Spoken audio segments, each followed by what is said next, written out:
Hi, this is Shasha from budget friendly tailor. So இன்றைக்கி வந்து ஒரு பைப்பிங் லைனிங் ப்ளவுஸில் பைப்பிங் வைக்க போகிறோம். அதை வந்து ஹைட் பண்ணி வைக்க போகிறோம். ஸோ பைப்பிங் இது வந்து செமியாக கிடைக்கிறது நீங்கள் பார்த்துருப்பீங்க, நிறைய ஷாப்பில் அவைலபிள் இருக்கும்.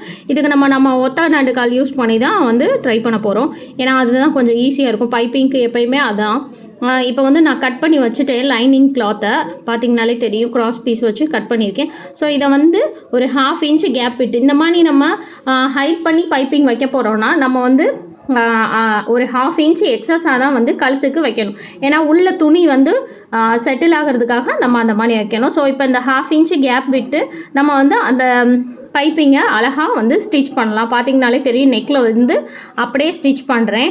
ஸோ அதாவது இப்போ எந்த பக்கம் ஸ்டிச் பண்ணுறேனோ ஆப்போசிட்டாக தான் நான் வச்சு மெயின் ஃபேப்ரிக்கில் திருப்புற மாதிரி இருக்கும். ஸோ இப்போ வந்து நெக்ஸ்ட் சைடு வைக்கும்போதும் கரெக்டாக அதே மாதிரி இருக்கிற மாதிரி இருக்கணும். ஸோ இந்த நெக்கும் அந்த நெக்கும் மீட் பண்ணுற மாதிரி வச்சு நான் மாறிடக்கூடாதுன்றதுக்காக சேமாக வச்சு ஸ்டிச் பண்ணுறேன். பார்த்திங்கனாலே தெரியும், ஒரு 1/2 இன்ச்சு கேப்பில் ஒத்த நண்டு கால் யூஸ் பண்ணி நம்ம இதை ஸ்டிச் பண்ணிடுறோம். ஸோ இப்போ பார்த்தீங்கன்னா கட் பண்ணி எடுத்தாச்சு. பார்த்திங்கனாலே தெரியும். ஸோ எந்தளவுக்கு அழகாக ஒரு 1/2 இன்ச்சு கேப்பில் பைப்பிங் வச்சு நம்ம தைச்சிருக்கோம். இது வந்து மெயின் ஃபேப்ரிக்கு பார்த்திங்கனாலே தெரியும். ஸோ இதோட பின்பக்கம் முன்பக்கத்துக்கு டிஃப்ரெண்ட் உங்களுக்கு தெரியும்னு நினைக்கிறேன். ஸோ முன்பக்கத்தில் அப்படியே தலைகீழாக திருப்பி நம்ம வைக்க போகிறோம். அதாவது பார்த்திங்கன்னா அப்படியே ஆப்போசிட்டாக, ஏன்னா நம்ம இதில் வந்து திருப்ப தான் போகிறோம், ஏன்னா ஹைட் பண்ண போகிறோம் பைப்பிங்கை. ஸோ அந்த ஒரு பர்பஸ்க்காக வந்து பார்த்திங்கன்னா நம்ம அப்படியே திருப்ப போகிறோம். இது வந்து இன்ஸ்டண்ட்டாக கிடைக்கிற பைப்பிங் வச்சாலும் இதே மெத்தடில் யூஸ் பண்ணலாம். இல்லை நான் வந்து கிராஸ் பீஸ் போட்டு பண்ணணும்னு நினச்சிங்கனாலுமே த்ரெட் பைப்பிங் யூஸ் பண்ணி இந்த மாதிரி நீங்கள் பண்ணலாம். த்ரெட் பைப்பிங் பற்றியும் நான் ஒரு வீடியோ நெக்ஸ்ட் அப்லோட் பண்ணுறேன். ஸோ இதை எப்படி இருக்குன்னு நீங்கள் பாருங்கள். பிகினர்ஸ் இந்த மாதிரி ட்ரை பண்ணிங்கன்னா ரொம்ப யூஸ்ஃபுல்லாகவும் இருக்கும். ரொம்ப பதட்டமாக மிஸ் ஆயிருமோ அந்த மாதிரி ஒரு பதட்ட சூழ்நிலை இல்லாமல் ரொம்ப அழகாக நீங்கள் ட்ரை பண்ணலாம்.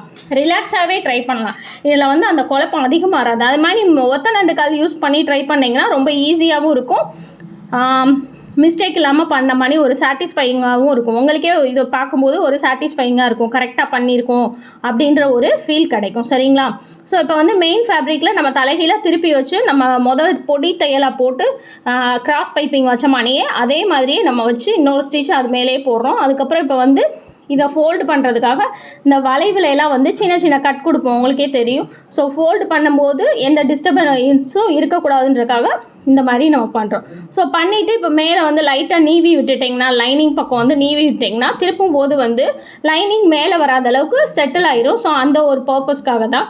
இப்போ பார்த்தீங்கன்னா நண்டுக்கால் நம்ம மாற்றணும்.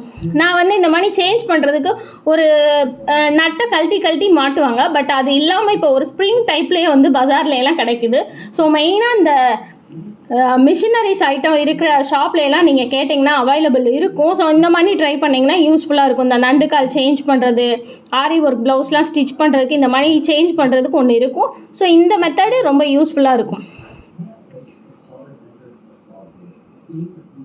மதுரை பீப்புளுக்கு இங்கே ஒரு ஷாப் இருக்குது, அங்கே தீபா ஏஜென்சின்னு இருக்கும். நிறைய பேருக்கு தெரியுமா தெரியாதான்னு தெரியாது.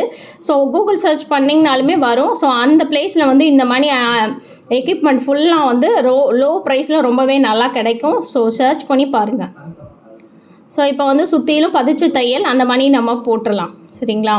போட்டுட்டு எக்ஸஸ் கிளாத்லாம் கட் பண்ணிடலாம். ஸோ ஃபினிஷிங் எந்த லெவலுக்கு இருக்குன்றது உங்களுக்கு பார்க்கும்போதே தெரியும், எந்த அளவுக்கு அழகாக இருக்குன்றது உங்களுக்கு பார்க்கும்போதே. ஒத்த நண்டு கால் யூஸ் பண்ணி நம்ம இந்த மாதிரிலாம் பண்ணும்போது ரொம்பவே நல்லாவே இருக்கும். த்ரெட் பைப்பிங்க்கும் இதே மெத்தட் யூஸ் பண்ணி பாருங்கள். இந்த மாதிரி பைப்பிங்கை ஹைட் பண்ணி வைக்கும்போது ப்ளவுஸோட அவுட்லுக் வந்து ரொம்பவே அழகாக இருக்குன்னு சொல்லலாம். பார்த்திங்கனாலே தெரியும் இது எந்த அளவுக்கு அழகாக ஃபினிஷிங்காக இருக்குதுன்னு. ஸோ தையல் வந்து அந்த கோல்டு கலருக்கு கீழே மெயின் ஃபேப்ரிக்கில் படுற மாதிரி இருந்துச்சுன்னா இன்னும் நல்லாயிருக்கும். ஸோ ரெண்டு இதையுமே நான் பைப்பிங் பண்ணிவிட்டேன். எந்த அளவுக்கு அழகாக நீட்டாக இருக்குன்றதை பாருங்கள். ஸோ இதே மாதிரி பிகினர்ஸ்லாம் ட்ரை பண்ணிங்கன்னா ரொம்ப யூஸ்ஃபுல்லாகவும் நீட்டாகவும் இருக்கும். ஸோ இதோட ஃபுல்லாக ப்ளவுஸ் எப்படி இருக்குன்ற அவுட்லுக்கை கண்டினியூட்டியாக பாருங்கள். ஸோ இது வந்து ஸ்லீவு, இது வந்து பின் கழுத்து நான் என்னால் வீடியோ எடுக்க முடியலை. ஸோ பின் கழுத்து எடுக்கலை. ஸோ இதே மெத்தடில் தான் பின் கழுத்துக்கும் நான் யூஸ் பண்ணியிருக்கேன். ஸோ நிறைய பேர் இந்த மாதிரி ட்ரை பண்ணிங்கன்னா ரொம்ப யூஸ்ஃபுல்லாகவும் ஈஸியாகவும் இருக்கும். பார்த்திங்கனாலே தெரியும், ஃப்ரண்ட் அண்ட் பேக்கு எல்லாமே ரொம்ப நீட்டாக இருக்கும். இந்த மாதிரி ஹைட் பண்ணி வைக்கும்போது பைப்பிங்கோட லுக்கும் அழகாக இருக்கும். ஸோ ரொம்ப நீட்டாகவும் இருக்கும். பார்த்திங்கனாலே தெரியும் இந்த ப்ளவுஸ் எந்த அளவுக்கு நீட்டாக அழகாக இருக்குன்னு. ஸோ மறக்காமல் என்னோடய சேனலை ஃபாலோ பண்ணாதவங்க ஃபாலோ பண்ணிடுங்க. லைக் பண்ணாதவங்க லைக், கமெண்ட், ஷேர் பண்ணிடுங்க. தேங்க்யூ.